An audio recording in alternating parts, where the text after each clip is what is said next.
Hi friends, welcome to my channel Snigdha వంటలు. ఈరోజు recipe వచ్చేసి స్వీట్ పొంగనాలు అండి. స్వీట్ తినాలనిపిస్తే ఇలా అప్పటికప్పుడు 5 మినిట్స్లో టేస్టీగా పొంగనాలు అయితే చేసేసుకోవచ్చండి.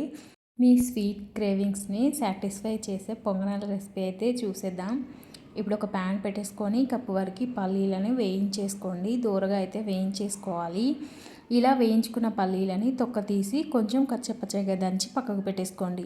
ఇప్పుడు అదే ప్యాన్లోకి ఒక కప్పు వరకు బెల్లాన్ని, అలాగే ఒక కప్పు వరకు వాటర్ని వేసేసుకోండి.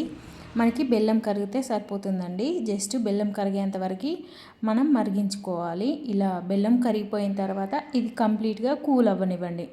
ఇది కూల్ అయిన తర్వాత ఇప్పుడు ఒక కప్పుతో అయితే మనం గోధుమ పిండిని తీసేసుకోవాలి.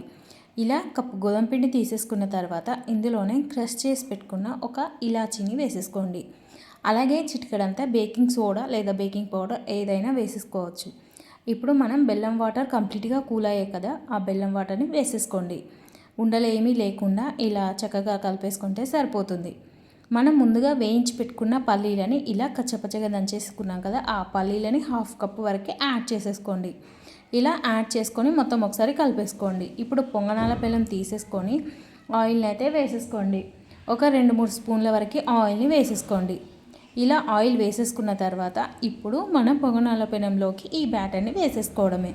ఇలా బ్యాటర్ మొత్తం వేసేసుకోండి. ఇలా వేసేసుకున్న తర్వాత పైనకి వెళ్ళి మనం ముందుగా వేయించి పెట్టుకున్న పల్లీలను అయితే వేసేసుకోండి. మనకి ఈ పొంగనాలు తింటుంటే మధ్య మధ్యలో పల్లీలు తగిలి టేస్ట్ అనేది చాలా బాగుంటుందండి. ఇలా మీరు నచ్చితే బాదం పప్పు కూడా వేసేసుకోవచ్చండి. నా దగ్గర బాదం లేదనేసి ఇలా పల్లీలు అయితే వేసేసుకున్నాను. ఇప్పుడు 2 వైపులా మంచిగా కుక్ చేసేసుకోండి. లో ఫ్లేమ్లో కుక్ చేసేసుకుంటే మనకి పిండి లోపల వరకు కుక్ అవుతుంది.